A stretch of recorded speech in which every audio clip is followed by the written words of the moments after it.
오늘 이 저녁 우리에게 주신 하나님 말씀, 우리 야고보서 5장 7절부터 우리 11절까지 말씀입니다. 신약성경 375페이지에 있는 야고보서 5장 우리 7절부터 우리 10절까지의 말씀, 저와 여러분이 한 절씩 교독해서 하나님께 봉독해 올립니다. 그러므로 형제들아, 주께서 강림하시기까지 길이 참으라. 보라, 농부가 땅에서 나는 귀한 열매를 바라고 길이 참아 이른 비와 늦은 비를 기다리나니 너희도 길이 참고 마음을 굳건하게 하라. 주의 강림이 가까우니라. 형제들아, 서로 원망하지 말라. 그리하여야 심판을 멸하리라.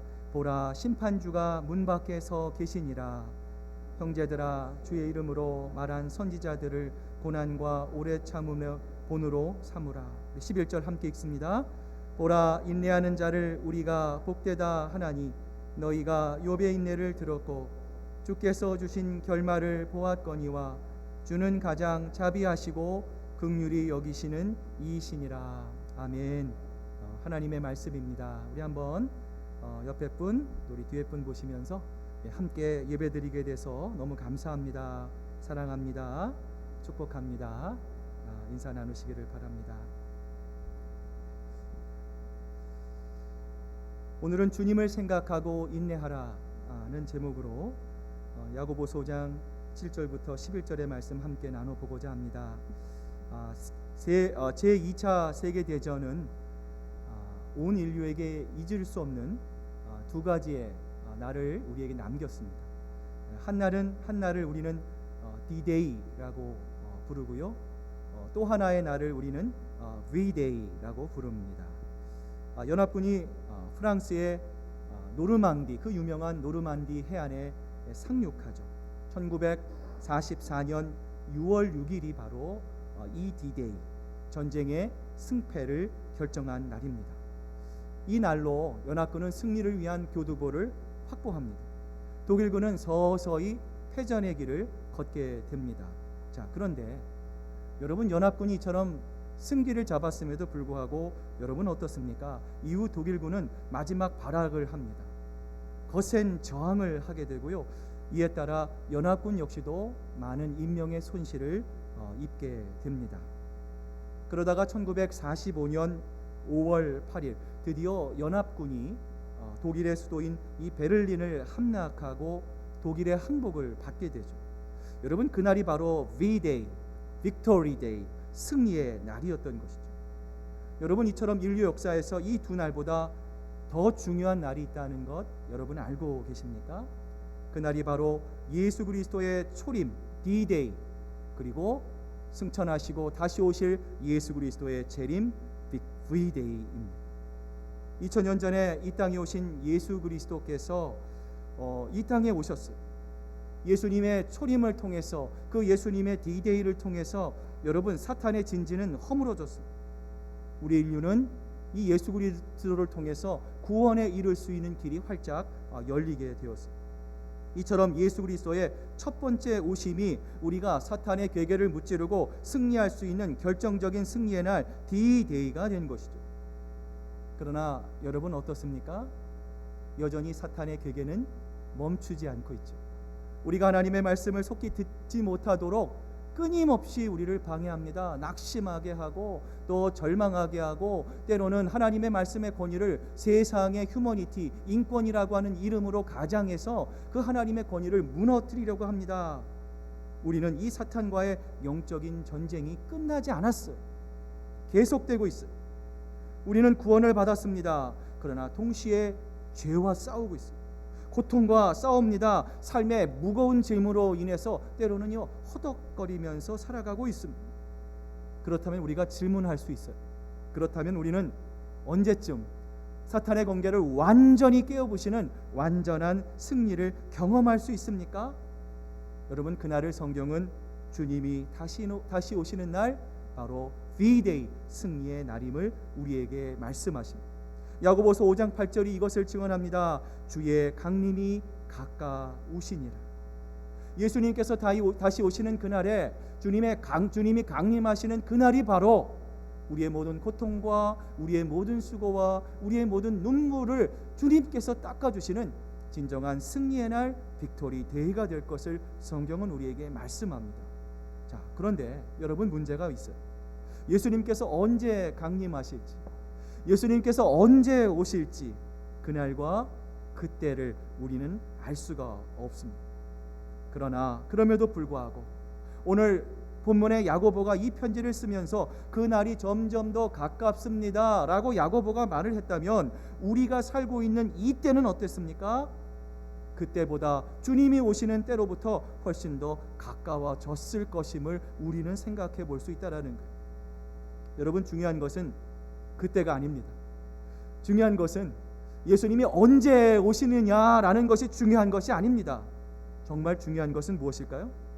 우리는 주님께서 오시는 그날, 언젠가 분명히 오실 그 예수 그리스도의 강림을 우리는 어떠한 마음의 자세로 준비하느냐일 것입니다. 저는 왜 예수님께서 그때와 그 시대, 그 시간을 우리에게 알려주시지 않으셨을까 생각해 보았어요. 여러분, 어떻게 생각해 보셨습니까? 만약에 예수님께서, 자, 내가 2025년 오늘 며칠입니까? 8월 11일 날 내가 정확하게 내가 다시 재림하리라 만약에 예수님이 말씀하셨다면, 주님이 오실 날이 만약에 공개가 되었다면, 여러분, 솔직히 우리는 어떻게 살까요? 그 전까지 마음대로 살아갈 가능성이 농후합니다.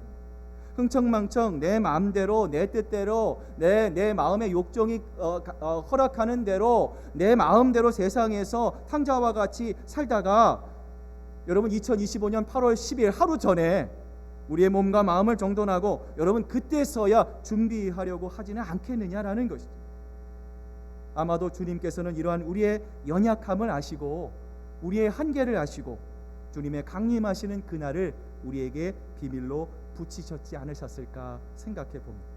자, 그렇다면 우리는 과연 이 주님의 오심을 바라보며 우리는 이 땅을 어떻게 살아가야 할까요?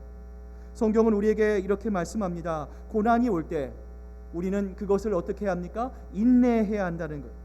그리고 인내하며 하나님을 바라보며 살아갈 때 그 삶이 복되다. 성경은 우리에게 말씀하고 계시는데요.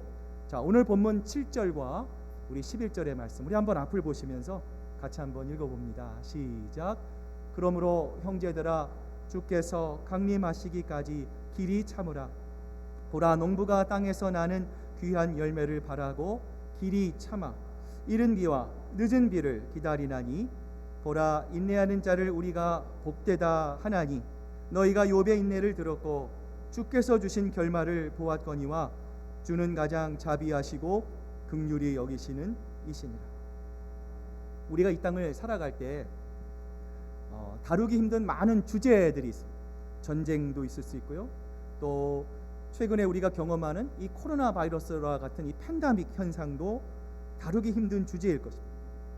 여러분, 그 중에 가장 다루기 힘든 주제는 무엇입니까? 아마도 고난이라고 하는 문제입니다. 이 세상을 살아가면서, 목사님, 저는 고난의 곤자도 모릅니다. 저의 인생은 항상 형통한 삶입니다. 단 한 번도 고난이라고 하는 문제에 직면하지 못했습니다. 여러분, 이런 사람이 이 세상에 어디 있습니까? 사람이라면 누구나 삶에 고난이 없는 사람은 없어요. 여러분, 이처럼 고난은 우리의 믿음의 선배들, 신앙의 선배들조차도 비껴가지 않았습니다. 그 중에 대표적인 사람이 바로 우리가 잘 아는 다윗입니다. 다윗은 고난의 골짜기를 지나며 시편 102편 6절부터 7절에서 이렇게 고백합니다. 나는 광야의 올빼미 같고 황폐한 것에 부엉이 같이 되었사오며 내가 밤을 새우니 지붕 위로 의로운 참새 같으니이다. 다윗이 이 시편을 쓴 다윗의 그 배경이 사무엘상 30장을 보면 나와 있어요. 어느 날 하나님께서 다윗을 이스라엘의 왕으로 기름 부으십니다. 다윗이 평소에 갈고 닦았던 물맷돌로 골리앗을 쓰러뜨리자 사람들로부터 칭송을 받게 됩니다. 그러나 한순간 다윗의 이 모든 복이 사울 왕의 질투로 인해 고난으로 바뀌게 되잖아요. 그 이후로 다윗은 자기를 죽이려는 이 사울 이 왕의 추격을 피해 다니는 도망자의 신세로 전락을 하게 됩니다. 심지어 적국이었던 블레셋 땅으로 들어갑니다. 침을 질질 흘리면서 미친 척하면서 블레셋 왕에게 이곳에서 살게 해달라고 요청을 하게 됩니다. 얼마 후에 블레셋과 유다 사이에 전쟁이 일어나지 않습니까? 다윗은 어쩔 수 없이 이 블레셋 편에 서서 이 참여를 하게 됩니다. 여러분, 자신의 민족을 상대하는 이 다윗의 마음이 얼마나 답답하고 얼마나 황망하고 그 마음이 얼마나 아팠겠습니까? 그러나 천만다행으로 하나님은요, 이 블레셋 장군들의 미움을 사게 하셔서 그를 성으로 오게 하셨어요. 다윗이 성으로 돌아오자 여러분, 어떤 광경이 펼쳐져 있습니까? 성은 모두 불탔어요. 자기의 부하의 가족들, 자녀들이 모두 다 이 아말렉의 포로로 잡혀가 버렸어요. 당시의 상황을 성경은 사무엘상 30장 4절에서 이렇게 말씀합니다. 다윗과 그와 함께한 백성이 울 기력이 없도록 소리를 높여 울었다. 모든 것이 다 없어졌습니다. 내가 평생 애쓰고 수고했던 그 모든 것들이 한순간에 잿더미로 버리게 됐어요. 그 엄청난 잿더미 앞에서, 그 완전한 실패 앞에서 땅을 치며 통곡하는 다윗의 모습을 여러분이 사무엘상 30장 4절의 모습을 통해서 여러분 한번 생각해 보시길 바랍니다. 형편이 이렇게 되자 여러분, 어떤 일이 벌어집니까? 다윗에게 내 목숨을 바치겠습니다. 내가 끝까지 다윗 왕 당신과 함께 가겠습니다. 충성을 맹세했던 부하들조차도 여러분 어떻게 돼요? 돌을 들어서 너무나 속상한 마음에 그만 다윗을 치려고 했어요. 여러분, 그러자 성경은요, 다윗의 마음이 매우 군급하였다, 매우 다급하여졌다 성경이 말씀합니다. 당시에 다윗의 마음이 얼마나 힘들고 어려웠으면 자신을 광야에 올빼미와 부엉이, 지붕 위에 앉아있는 참새와 자신을 비유했겠어요. 여러분, 그런데 성경은 이런 고난이 우리에게 다가올 때 우리에게 어떻게 하라 말씀합니까? 우리가 혈기를 부리라 말씀합니까? 아니면 다른 사람의 도움을 받아서 어떻게든지 나의 손상된 명예와 나의 이 모든 상황으로부터 벗어나라 말씀합니까? 아니죠. 성경은 우리에게 길이 참으라 말씀합니다. 자, 이 길이 참으라라고 하는 이 헬라어 단어는요, 두 가지의 의미를 담고 있어요. 첫 번째, 참다라는 의미의 마크로시메오라고 하는 단어, 이 참다라고 하는 것은요, 인간관계를 통해서 생기는 어려움을 참는 거예요. 자, 두 번째 참는다는 단어 휘포모네가 있어요. 자, 이것은 어떤 것을 참는 것입니까? 우리가 상황을 통해서, 또 질병을 통해서, 또 경제적인 어려움을 통해서, 이것들을 통해서 발생하는 아픔 속에서 인내하는 것, 참아내는 것을 말합니다. 자, 그런데 오늘 야고보는 왜 본문에서 인간관계를 통한 인내를 우리에게 강조했을까요? 여러분, 환경의 어려움, 경제적인 어려움, 또 질병이 우리에게 많은 아픔을 줍니다. 고난을 줍니다. 참을 수 없는 참 마음의 연약함을 우리에게 만들 수 있습니다. 여러분, 그러나 이런 물질적인 어려움, 또 건강을 이름으로 얻는 여러 가지 부족과 환경과 상황을 통해서 우리에게 다가오는 어려움들은요, 우리가 잘 이겨내는 경우가 많아요. 물론 그것도 어렵습니다. 그런데 여러분, 우리는 어디서 무너집니까? 인간관계를 통한 아픔, 고난을 견디지 못하고 주저앉습니다. 물질적인 어려움이 왔을 때는 우리가 이겨낼 수 있습니다. 질병이 와도 우리의 몸이 연약해지지만 때로는 하나님을 바라보며 믿음으로 우리가 인내하고 참아낼 수 있습니다. 경제적인 어려움도 마찬가지입니다. 그러나 대부분의 사람들이, 많은 크리스찬들이 인간관계의 아픔과 고난을 견디지 못하고 주저앉는 경우들이요, 너무너무 많이 있습니다. 여러분, 이처럼 우리는 연약합니다. 여러분, 우리는 완벽하지 않습니다. 여러분, 우리가 기억해야 될 것이 있어요. 이 세상에 완벽한 분은요, 하나님 한 분밖에 없습니다. 우리가 서로를 바라볼 때 저 사람은 완벽해라고 여러분 생각하면요, 나중에 여러분 뭘 경험합니까? 시험 받으세요. 여러분, 여러분이 손해를 보게 됩니다. 여러분, 그래서 우리가 바라봤을 때 저 사람은 완벽하지 않습니다. 그러나 하나님, 저 사람의 허물을 내가 용납할 수 있는 하나님 은혜를 주십시오. 우리가 그런 마음으로 관계를 맺을 때 그 관계는 하나님 보시기에 아름다운 복된 관계로 이어갈 수 있다라는 거예요. 여러분, 우리는 연약합니다. 여러분, 그래서요, 여러분 기억하셔야 됩니다. 상처를 줄 수 있습니다. 여러분, 그런 경우 있죠? 남들을 웃기기 위해서 때로는 분위기가, 어느 방에 들어가니까 분위기가 너무 냉랭해요. 그 분위기를 좀 오리엔테이트 하기 위해서, 좀 이렇게 아이스 브레이크 하기 위해서 재미있는 농담도 하고 우스갯소리를 하면 사람들이 어떻게 됩니까? 다 깔깔깔깔 웃습니다. 배꼽이 떨어진다고 박수치며 웃어요. 여러분, 그런데 기억하셔야 됩니다. 그곳에 있는 10명이 다 그런 거는 아니에요. 9명이 나에게 환호를 하고 박수를 친다고 해도 때로는 내가 한 말의 실수로 인해서 한 명은 마음의 아픔을 경험할 수 있다라는 거예요. 여러분, 그래서 우리는 말을 조심해야 합니다. 여러분, 우리가 아무리 선으로 말하고 행동해도 인식의 차이가 있어요. 오해가 생길 수밖에 없습니다. 결국 그 오해가 쌓이고 쌓이면 어떻게 됩니까? 우리의 관계에 금이 가게 될 수밖에 없다라는 거예요. 따라서 신자들은 모든 어려움을 다 참아야 하지만 특별히 어떤 어려움을 참아야 합니까? 관계를 통한 어려움을 이겨나가야 합니다. 사탄은 지금도 관계를 통해서 서로를 멀리하려고 합니다. 하나님으로부터 갈라지게 하려고 합니다. 교회가 하나 되게 하고 연합되게 하고 한 마음과 한 뜻으로 하나님을 바라보고 한 비전을 품는 것을 사탄은 너무나 싫어해요. 어떻게 하면 그러한 사람들의 마음을 분산시킬 수 있을지를 사탄은 지금도 끊임없이 생각하고 있습니다. 여러분, 그러기에 오늘 이 말씀에 용기를 얻으시길 바랍니다. 하나님이 나를 인정해 주신다면, 때로는 누군가에 의해서 오해를 받고 누군가에 의해서 가슴 아픈 소리를 듣는다 하더라도 여러분, 어떻게 해야 됩니까? 에이, 내가 저 사람 안 보면 되지 하고 뛰쳐나가서는 안 된다라는 거죠. 오늘 그 자리에서 하나님을 바라보고 내 겉모습이 아니라 나의 외모적인 모습이 아니라 내 마음의 중심을 보시는 그 하나님이 지금도 계심을 기억하며 하나님께서 우리를 불러주신 그 자리에서 우리는 어떻게 됩니까? 끝까지 하나님을 바라보며 인내할 때에 이러한 모습을 하나님께서 기뻐 받으실 줄로 믿습니다.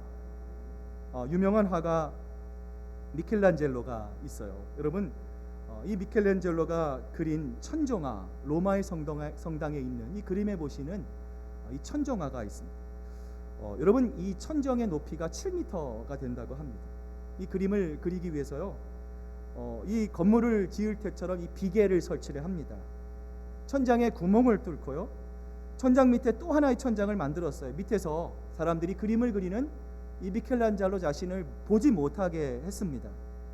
여러분, 제가 한번 제 딸 방에 전등이 깜빡깜빡거립니다. 전등을 가려고요, 이렇게 고개를 들고 전등을 좀 갈아봤는데요, 1분도 안 되는데 막 목이 아프고요, 막 힘이 들더라고요.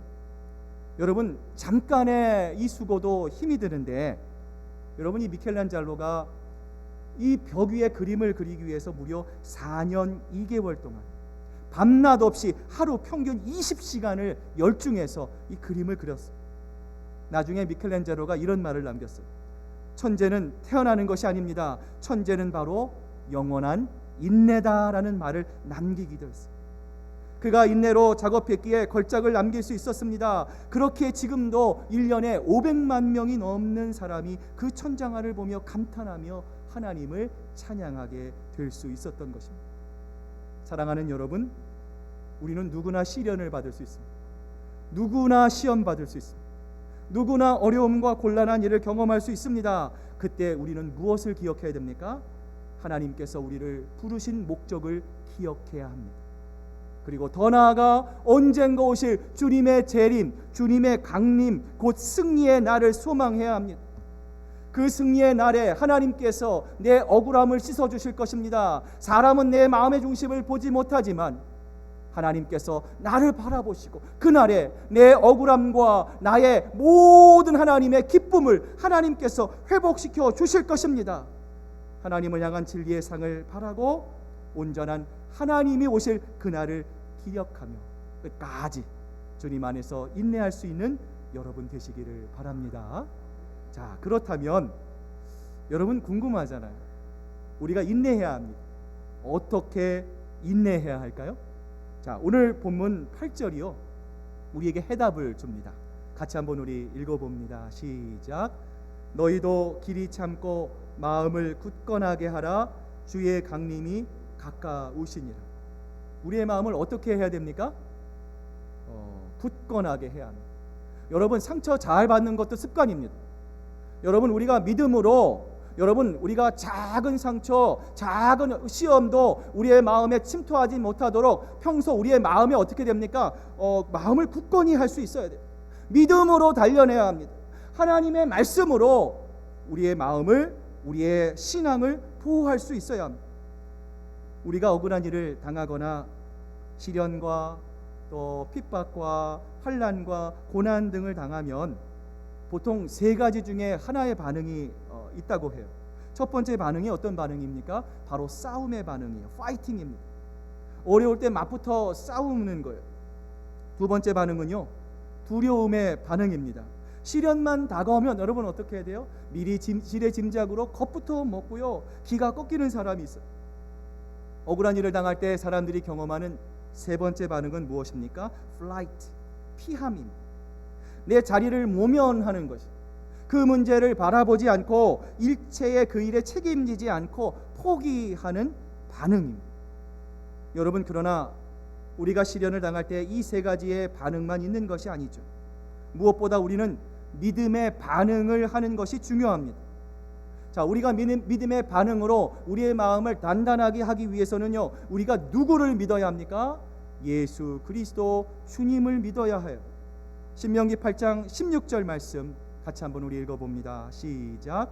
내 조상들이 알지 못하던 만나를 광야에서 먹이셨나니 이는 다 너를 낮추시며 너를 시험하사 마침내 내게 복을 주려 하심이었느니라.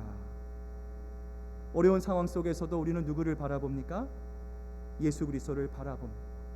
사람들이 외면한 자리, 나를 쳐다봐 주지 않는 그 모든 자리 속에서도 변함없이 지금도 계속해서 나를 바라보시고 나와 함께 하시고, 때로는 시험을 통하여 나를 낮추시기도 하시고, 마침내 그 어려운 과정을 통과해서 나에게 복을 주시고 모든 일에 합력하여 선을 이루실 하나님을 믿음으로 바라보며 우리의 마음을 어떻게 합니까? 굳게 먹는 것. 이렇게 우리의 마음을 굳게 하면 여러분 어떻습니까? 사탄도 우리의 마음을 시험 들게 할 수 없습니다. 그 어떤 하나님을 향한 그 믿음을, 그 사랑의 마음을 우리의 마음으로부터 빼앗아가지 못할 줄로 믿습니다. 오늘 본문을 기록한 예수님의 동생 야고보가 여러분 평소에 누구를 보았을까요? 형이었던 예수 그리스도를 보았을 것입니다. 야고보는 분노에 사로잡힌 군중이 형 예수를 포위해서 마구 치는 것을 눈으로 보았을 거예요.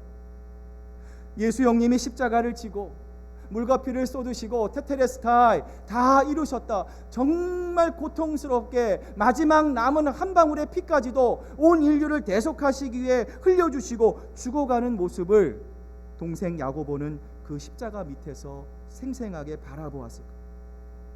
야고보가 볼 때 예수님은 어떤 분이십니까? 이 세상 역사상 그 어떤 것과도 비교할 수 없는 무거운 짐을 지셨지만 예수님은 끝까지 인내하셨습니다. 끝까지 견뎌내셨습니다. 끝까지 하나님의 말씀에 순종하셨습니다. 야고보는 이러한 형님 예수의 모습을 보면서 무엇을 다짐했겠습니까? 나도 저 형님의 길을 따라가야겠다. 예수 그리스도 형님이 하나님의 뜻을 위하여 끝까지 인내하셨던 것처럼, 끝까지 견디신 것처럼 나 역시도 그 형님의 길, 예수 그리스도의 길을 가기 위해 마음을 굳게 먹어야 한다는 것을 배웠을 거예요. 그리고 오늘 그 교훈을 야고보는 오늘 본문의 말씀을 통해서 우리에게 주고 있는 것이죠. 오늘 이 땅의 고난과 고통과 또 두려움이라고 하는 무거운 짐을 지고 가는 여러분 모두에게 오늘 예수님은 이렇게 말씀합니다.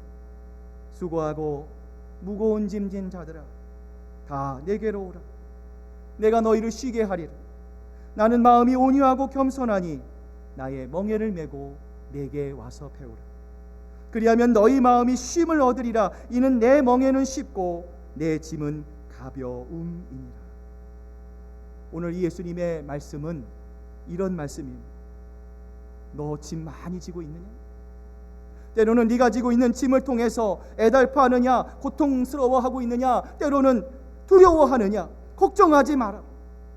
네 짐을 내게 가지고 오라. 너의 피곤도, 너의 좌절도, 너의 절망도 두려워하지 마라. 절망하지 마라. 다 내게 가져와라. 나랑 같이 지자. 내가 나의 어깨를 너에게 빌려줄 테니 나와 함께 가자.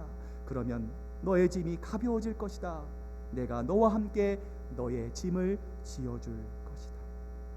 사랑하는 여러분, 예수께서 지금도 여러분의 짐을 짊어주기를 원하십니다.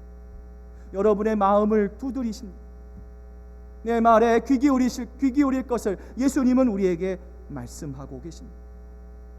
이러한 예수님의 은혜와 사랑을 저희들 기억하고 언제 어디서나 우리의 무거운 짐, 우리의 죄짐을 대신 져 주시는 예수 그리스도께서 우리와 함께 하신다는 사실을 여러분 기억하시고 마음을 굳게 하며 하나님을 기뻐하시는 그 길만을 걸어가는 여러분 모두가 되시기를 바랍니다. 자, 주님의 다시 오심을 바라보며 살기 위해 두 번째로 우리는 어떻게 살아야 합니까? 마지막 열매를 준비하며 살아야 합니다. 자, 우리가 주님의 다시 오심을 믿고 산다면 모르겠습니다. 주님의 오심을 싫어하는 사람들도 있을지 모르겠어요. 여러분, 그러나 정말 우리가 예수님을 사랑하고 예수님의 말씀 가운데 살고 예수님의 말씀에 순종하고 우리가 하나님의 나라와 영광을 위해서 우리가 이 땅을 살아간다면 마땅히 우리는 어떤 자세를 가져야 합니까? 예수 그리스도의 오심을 기다려야 합니다. 주님의 오심을 소망하여 해야 합니다. 여러분, 그러한 삶을 살아가기 위해 우리는 무엇을 준비하며 살아가야 합니까?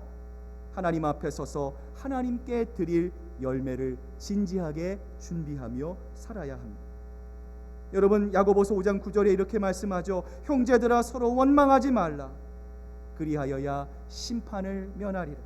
보라, 심판주가 문 앞에서 계시니라. 여러분, 그렇습니다. 하나님을 신뢰하지 않는 사람은 오늘이 내일 같고 내일이 모레 같고, 여러분, 인생이 한 번밖에 없는 인생 즐기며 살아가자라고 말을 합니다. 그러나 반대로 예수 그리스도의 소망을 품고 주님의 대망과 주님의 오심을 그 마음속에 품고 사는 사람들은 어떻습니까? 내일이 주님이 오실지 모레 주님이 오실지 그때와 시기는 모르지만 언제 오실 그 주님을 기다리며 살아갑니다. 그런데 여러분, 한 가지는 분명하죠. 우리는 어느 날 갑자기 심판주 앞에 서게 될 것입니다. 그 주님 앞에 서게 될 때 여러분, 중요한 것은 무엇입니까? 예수님, 저는 주님을 위해서 이만큼 일을 했습니다. 저는 이만큼 수고했습니다. 이만큼 했습니다. 여러분, 자랑하는 것도 중요합니다. 그러나 여러분, 예수님이 인정하시는 것은 무엇밖에 없습니까? 주님, 저는 주님 앞에 드릴 것이 없습니다. 하나님, 내세울 것도 없습니다. 하나님, 저는 한 것도 없습니다. 능력도 없었습니다. 너무나 부족합니다. 그러나 저의 이 마음, 주님을 향한 아름다운 삶의 열매를 주님께 드립니다. 우리가 고백하며 주님께 드릴 때에 주님은 우리를 바라보시면서 착하고 충성된 종, 네가 작은 일에 충성하였으니 나의 기쁨에 참여하자꾸나. 주님은 우리를 안아주시며 영원한 천국의 잔치에 우리를 초청해 주실 것입니다. 예전에 어느 초임에 젊은 변호사가 있었대요. 이분이 이 젊은이가 마약에 처음으로 손을 댔어요. 그런데 이 젊은이가 너무 안타까워 보입니다. 너무 똑똑해 보여요. 처음 또 이런 그 잘못을 했어요. 이 변호사가 열심히 변호를 했어요. 여러분, 이 모든 것이 참작이 돼서 이 젊은이는 집행유예로 풀려나게 되었습니다. 변호사는 그 젊은이를 향해 이제 새로운 마음으로 새로운 각오로 삶을 살라 간곡히 부탁하고 헤어졌습니다. 그리고 오랜 시간이 흐릅니다. 이 변호사는 어느새 판사가 되었습니다.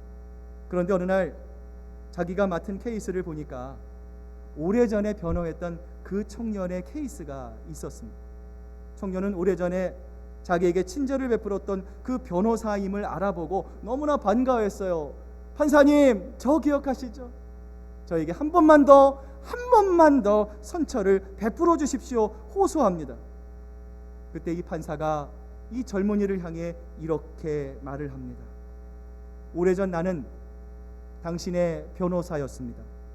그러나 오늘 이 자리에서 나는 당신의 변호인이 아닌 판사의 자리로 서 있습니다.